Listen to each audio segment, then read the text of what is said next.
Hello' everyone, আশা কৰোঁ সকলো ভালেই আছে। আফিফা স্লেণ্ডৰ আণ্টি ব্লগলৈ আপোনালোক সকলোকে স্বাগতম জনাইছোঁ। আজি আকৌ বাৰীতে ওলালে এটা আবতৰীয়া মাটি কঁঠাল। ঠাণ্ডা দিন হোৱাৰ কাৰণে যিহেতু অলপ টেঙা, সেইবাবে আমি জানে কি কৰিলে চাওঁ আহকচোন। এয়া মাটি কঁঠালটো প্ৰথমে কাটি লৈ টুকুৰা টুকুৰ কৰি সিজাই ল'লে। এতিয়া বিন্ধা থকা খৰাহী এটাত এনেদৰে ৰস ওলাবলৈ দিলে। তাৰপাছত ৰসখিনিত চেনি, তেজপাত, আপোনালোকে যদি ইচ্ছা কৰে তেতিয়া লং, ইলাচি এইবোৰো দিব পাৰে।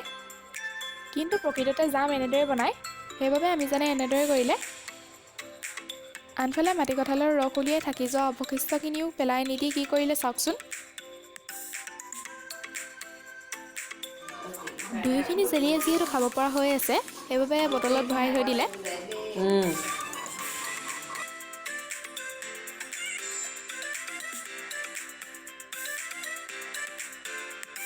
এনেদৰে ভালকৈ সানি লৈ সেইখিনিতো চেনি আৰু আগৰবাৰৰ দৰে আপুনি ইচ্ছা অনুযায়ী বস্তুবোৰ দি যাব পাৰিব।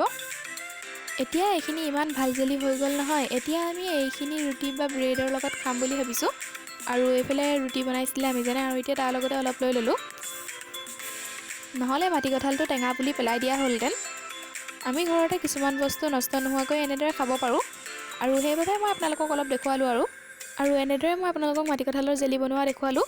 আৰু তেন্তে আজিৰ ভিডিঅ' ইমানেই আছিল। ভিডিঅ'টি ইমানতে সামৰণি মাৰিছোঁ। যদিও আজি ভিডিঅ'টি চাই ভাল পালে তেতিয়াহ'লে লাইক, কমেণ্ট, শ্বেয়াৰ লগতে মোৰ পেজটি ফ'ল' কৰিবলৈ নাপাহৰিব। যদি আপোনালোকে ইউটিউবত চাই আছে তেন্তে ছাবস্ক্ৰাইব কৰি দিব। Bye bye.